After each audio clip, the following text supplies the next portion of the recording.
你kay iso Chongwon o Philippine?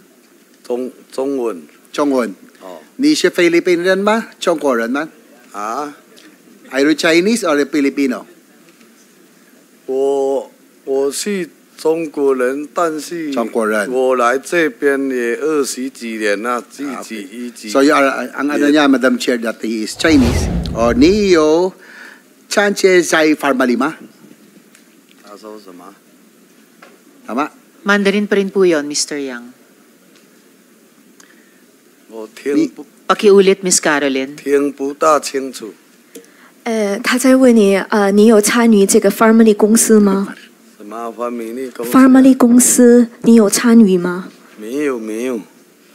？No。 Mayo. Okay, wala daw. Do you have any participation in Pogo? Niyo chanchay Pogo ma? 他说 Do 什 you 么？ have participation? Sige. 有没有参与博彩公司吗？没有没有。 Mayo din. Mayo din. Wala din daw. Ikaw ba ay mastermind o willing ka ba magsabi kung talaga meron nasa likuran ng whole operation na ito? Your Honor, hindi pa ako mastermind. Masasabi ko po, isa pa akong victim. Kayo ba most guilty o tingin mo meron pang mas guilty sa inyo dito sa ganitong operasyon? Hindi po ako guilty po. Okay. Kilala ba niya si Wei Xionglim? Wei Xionglim? 您认识韦兄林先生吗？李雄林名字，这个名字我不认识，要看相片才知道。 I don't know this name. Maybe I need to check the photo so that I can confirm. Wei Xionglim. Senator JV, pinakita namin kanina yung letrato ni Wei Xionglim kay Mr. Yang at sinabi niya na nare-recognize niya yung tao. Or Alan Lim or Jeffrey Lim. Yes, alias. pakita natin ulit yung photo. Yes, Go ahead, Senator Secretary. JV. Wei Xionglim ay nephew po, Madam Chair, of Tony and Michael Yang. And he was arrested in 2003 in Tansa, Cavite for 1,000 kilograms ng drugs sa drug lab. So 1,000 kilograms, Madam Chair. Medyo malaki-laki rin po yun. So yung inaano ko lang dito, si Tony Yang and Michael Yang, connected din po dito kay kanyang nephew, connected po sa isang who's a known drug lord because siya 1,000 big time po siya 1,000 kilograms sen ba to medyo malaki-laki nun mabig 1,000 kilograms 1 ton yes 1 ton drug lab. Okay, anyway, mag-shift lang po ko kay Ma'am Alice. Alam ko pong pagod na kayo, last week, tapos 13 hours kayo doon sa house, tapos dito na naman tayo.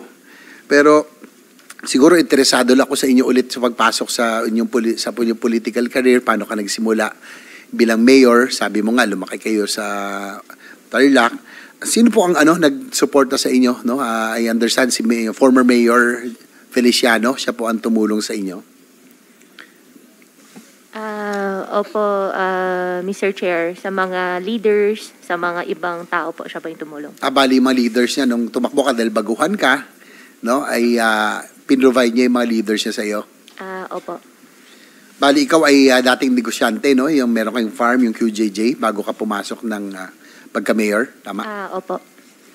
So, gaano kayo kalapit kay Mayor? Sayang, Madam Chair, since Mayor Feliciano, former Mayor, he did not show up today. So hopefully in the next hearing, pumunta po siya. Because I'm interested, Madam Chair. At inisyuhan na natin siya ng subpoena, Senator JV, sa motion ng SP Pro Tempore. Thank you, Madam Chair. So, paano kayo nagkakilala? Nung nagnenegosyo ka pa, nung mayor siya, doon po kayo nagkakilala? Opo, Your Honor. Pinuntahan ko po, kung di po ako nagkakamali, pinuntahan ko po sa mayor's office. Nag-courtesy call po, then from there po, naging magkakilala at naging magkaibigan po. Pero nung nag-last term po siya as mayor, kayo yung kanyang tinulungan. Paano naman naisip na kayo po ang tumakbo bilang mayor ng Bamban, gayong kayo po ay nanegosyo nung panahon na yon kayo ay nasa farm, bakit kayo po ang tinulak niya, hindi yung kamag-anak niya? Madalas kamag-anak pero kayo ang napusuan ni Mayor Feliciano. Your Honor, hindi naman po tinulak. Last term na po siya and he's running for Congress. Ako naman po, childhood dream ko rin po talaga. And during the time po, tinanong po niya ako kasi he will be running for Congress po. And after a while po, nag-decide po ako to run for the position po.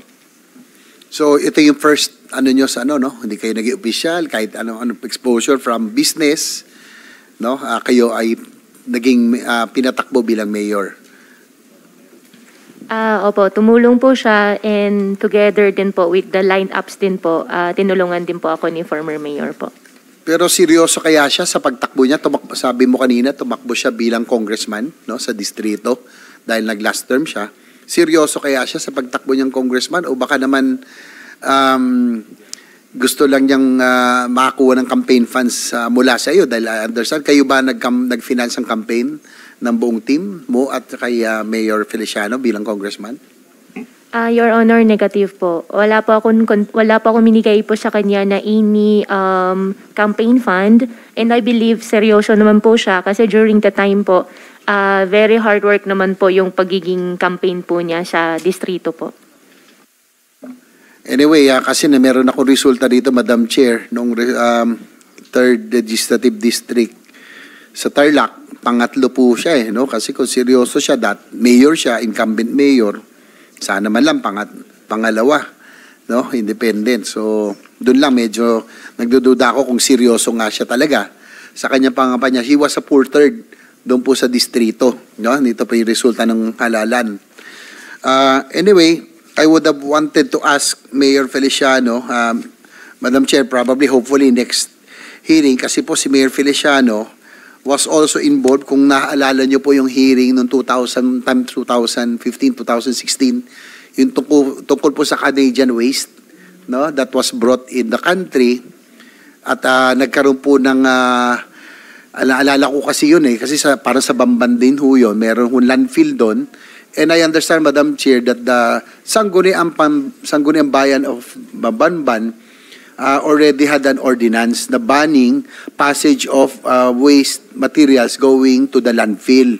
Pero binito po ito, no, ni former Mayor John Feliciano. So hopefully hopefully in the next hearing. So ang punto ko po dito, Madam Chair, kung dati po isang illegal na bagay, Canadian waste, no, na pinagbawal ng kanilang sangguniang bayan na dumaan sa kanila, binito niya yung ordinansa para makapagtapon ng mga basura at waste from Canada going to Bamban. So kaya medyo sabi ko parang naalala ko lang 2015. So just for the record of the committee, ibig sabihin na kung siya po ay willing na payagan isang illegal, maaari pong pagpasok ni Alice, hindi pa na kung siya po ay Filipino citizen or Chinese citizen, kahit na illegal, kinondon ho ni Mayor Feliciano. Hopefully in the next hearing, Madam Chair, he will be here to answer these questions. I'll go to dalawa na lang punto po, Madam Chair, for this afternoon. Yung pong sa pagtakas o sa escape ni Alice, kasi gusto natin malaman, Madam Chair, kung sino yung mga tumulong, no, ng mga ahensya, kung sino mga opisyal, kung meron man, o mga empleyado ng gobyerno na talagang umalalay sa kanya. Sabi niya Alice, sabi mo last time, walang tumulong sa inyo na Pilipino na kayo ay tumakas? Wala po. At nung nakarang hearing, ang sinabi mo rin ay ang inyong sinakyan ay yate, no? Sa galing sa farm, nag-van kayo hanggang sa port, tapos sumakay kayo ng yate. Yun yung una yung sinakyan bago kayo lumipat sa isang mas malaking vessel o isang mas malaking barko. Tama ba? Your Honor, tama po. Naalala mo ba kung yung pong ilang beses natatakanin yung passport nung pagdating nyo po ron sa Shan Bien na hanggang pumunta kayo na Singapore hanggang Indonesia? Maalala mo kung ilang beses natatakan yung passport? Your Honor, I have pending case po with immigration po. I invoke my right against self-incrimination po. Sige, move on tayo. Yung pong vessel, yung inyong sinakyan na yate, total hindi naman siguro ito kasama, natandaan mo pa kung yung bandera nito ay Pilipinas o ibang bansa? Kasi sabi mo kanina, hindi Pilipino ang mga tumulong sa iyo.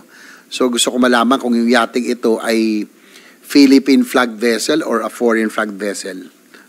Ano, naalala mo yung bandera? Your Honor, doon sa yacht po, wala po ako nakitang flag po. Hindi mo na nakita. Opo. Madam Chair, siguro Marina, may Marina ba dito? Anybody from Marina? Walang Marina? Parang kanina nandito.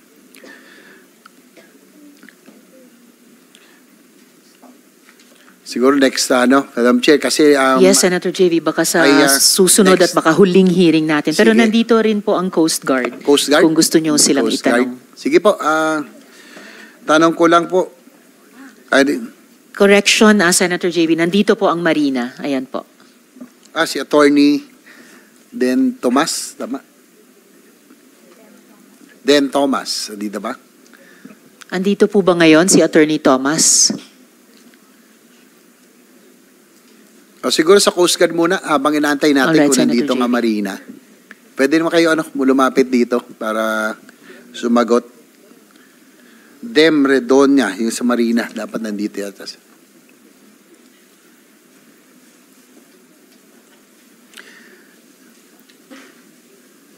Sige, makisingit na lang po.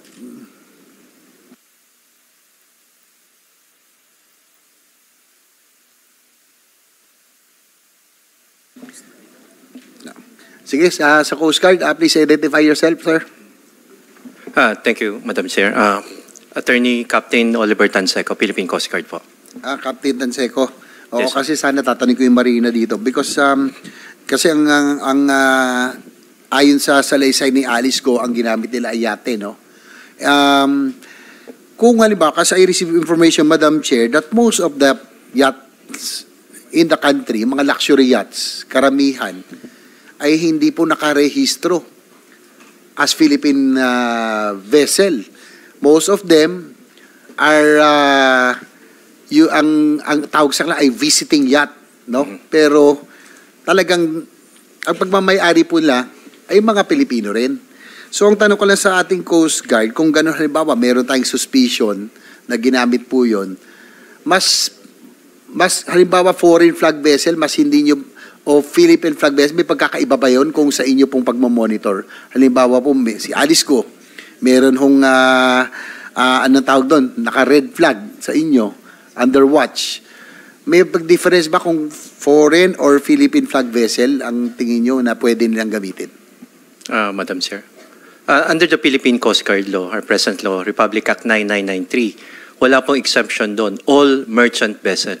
Ang exemption lamang po dyan are warship or vessels of a flag, foreign state. So lahat po yan under sa inspection po ng Philippine Coast Guard. Yung question nyo po, Madam Chair, Sir, Senator, Sir, yung ano ang inspection po namin, mas heavy po tayo on foreign vessels coming into the country because of our commitment to international convention or regulation, one of which is the ISPS code. Isa po yan, bilang port state control po ang Philippine Coast Guard, we do ensure that the vessel is seaworthy, that the vessel has proper crew and equipment to ensure safe yung voyage. Yung pong tanong nyo on the possibility, the Philippine Coast Guard has come up with a report tungkol po dung possible route na ginamit po nila and would like to submit it sa executive sessions na naman po because there are some national security implications po. But I can state, Your Honor, that we do have report. We can monitor the in and out of vessels in the country. We do have a mode of identifying vessels, particularly on the time period mentioned by the witness, Your Honor. And likewise, Senator JV, if I may, salamat para doon, Captain Tanseco, yung sagot nyo kay Senator JV. And we will schedule that executive session or at the very least, presentation po ng Coast Guard sa members of the committee at the most available common time. Salamat. Likewise, Madam Chair, take advantage of that daw sa executive session if you can submit. Kasi alam ko, tama, meron kayong tinatawag, nabanggit ko noon, yung AIS, no? Each vessel are equipped with AIS, yung automatic identification system, na dapat alam natin saan siya rehistrado at anong make ng vessel. No? I'm sure you can monitor that. Probably all the vessels that passed, no, from yung sa Mindanao going to Yes, sir. Sabah, sana po ma-submit nyo sa committee. Madam Chair, if I may. Yes po, yung pong sinasabi natin, good Senator, about AIS, that's a requirement for commercial vessels. May limitation po yun. Pagka pa passengers, 300 gross ton, meaning yung size niya po. Pagka naman po commercial, meaning cargo po yan, it's 500. In addition to AIS, kasi pwede rin pong i-switch off yan. Pwede, of course, subject sila to verification, to inspection, but meron po kaming tinatawag na intelligence method po namin. If I can name po yung ating system, ito po yung tinatawag nating DBD, Delta Victor Delta. Ito po yung dark vessel detection po natin, the capability that we do have right now, Your Honor. Thank you for that, Captain. No? Yun lang, Madam Chair, kasi nagulat din po ako na when we were trying to do our research and investigation, that most of the luxury yachts, especially the newer ones, are not registered in the Philippines. I don't know for what reason, probably to evade or not to pay taxes and duties. So yung karamihan po ng mga bagong yate ngayon dito na dumadaong, ang sinasabi, kaya gusto ko sana matanong yung Marina, bakit po pinapayagan na visiting yacht ang classification sa kanila, gayong dito na po sila base. So probably that is another point, but I think we can dig deeper. Baka pwede hong nagamit itong mga local yachts, pero sila po ay foreign flag, no? Pero talagang pag-aari po ng mga Pilipino. Nakakalungkot, Madam Chair, kasi talagang may kaya, can afford na magyate, mukhang sila pa yung hindi nagbabayad ng buwis. Kaya po, hinahayaan na lang nilang sila for visiting o foreign flag vessel. So yun po, hintayin na po natin Marina in the next hearing. Last but siguro itong huli na lang po si take advantage, dito na rin po si Ma'am Alice, no? Siguro we will have an executive session probably before we wrap up, no? Ito pong hearing na ito, kasi sabi nga kanina, bugbog na kayo, pagod ka na, no? Hindi nga 12 hours sa Kongreso, dito ilang oras. Siyempre, siguro naawaan sa sarili mo, pero siguro dapat maawa rin tayo doon sa mga naging biktima ng Pogo. Ikaw ba ay mastermind o willing ka ba magsabi kung talaga meron nasa likuran ng whole operation na ito? Your Honor, hindi pa ako mastermind. Masasabi ko po, isa pa akong victim. Victim. So, ikaw ay biktima o kaya pawn, no? Ikaw ay ginagamit ng isang criminal syndicate, international group o crime syndicate. Your Honor, hindi naman po siya ginamit. If ever po, kung meron man po ako na itulong, ano po akong tao, helpful akong tao.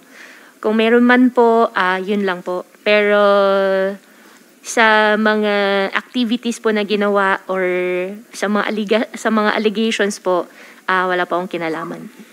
Kasi Madam Chair, no, siguro sabihin ko lang kay Madam Alice, no, tanong ko lang kung kayo po tingin nyo sa ganitong operasyon, kayo ba ay guilty or kayo ba most guilty o tingin mo meron pang mas guilty sa inyo dito sa ganitong operasyon? Hindi po ako guilty po. So, hindi kayo most guilty. Meron pang mas guilty. Kumbaga may mastermind pa talaga. Hindi, less guilty. Hindi guilty talaga. Sige po. Go, Hopi. Your Honor, I think sa tagal po na investigation, alam na rin po ng committee po, especially chaired by our Madam Chairman, who's really at the back of everything po. Kaya ako natanong kasi, baka sa executive session, sana sa uli, ay may pagkakataon pa kayong sabihin kung sino man yung talagang nasa likuran. Kasi nga, kung sabi mo ikaw ay biktima, maawa din tayo sa mga naging biktima ng Pogo, di ba? So, sa executive session, hindi pwedeng ilabas yun, no, sa media, sa publiko. maintindihan namin kung ikaw ay natatakot, no? Dahil international crime syndicate po ito, natatakot ka para sa buhay mo. Para din mabawasan siguro yung kasalanan mo kung sakasakali sa executive session ay willing ka bang sabihin kung sino yung most guilty na sinasabi mo? Yes po, Your Honor. Madam Chair, so I wrap up. So I'm expecting that Ms. Alice Go will divulge the real masterminds of the operation of this international crime syndicate, and we will will be responsible for her safety. So alam ko naman natin yun, pero sana po masabi po niya sa totoo. So she said yes already. So we will just await for the executive session. Thank you, Madam Chair. Maraming salamat, Senator JV. I think it's the first time narinig ko na sinabi ni Guo Huaping na mayroon na tayong natutumbok sa buong kwento nung sino ang pinakamatataas sa likod nitong mga pogos sa Pilipinas. At yung isa pa namin gustong malaman, sino sa mga government personnel o officials ang tumulong sa pagtakas kahit for monetary considerations. So if at the proper time gagawa ng motion si Senator JV for an executive session, posible sa susunod at posibleng huling hearing, the chair will be very open to that. Pag-isipan nyo rin yan. Huaping, maghingi ka ng payo sa iyong mga abogado para kung gagawin natin yung prosesong iyon, make the most use of it. Don't waste the time, don't waste the opportunity, but yes, make Madam the Chair, most use of it. thank you for that. Senator JV. I will also, the proper time, make the motion for an executive session. And given the fact that Miss Alice Goat just now, ngayon lang niya sinabi na talagang sasabihin niya, naawa na rin kami sa inyo. Bugbog ka na 13 hours, no? Nakakapagod din emotionally. So sana para sa mga biktima, biktima ka, lalo sa mga naging biktima, sabihin mo na rin, no, sa executive session. Thank you, Madam Chair.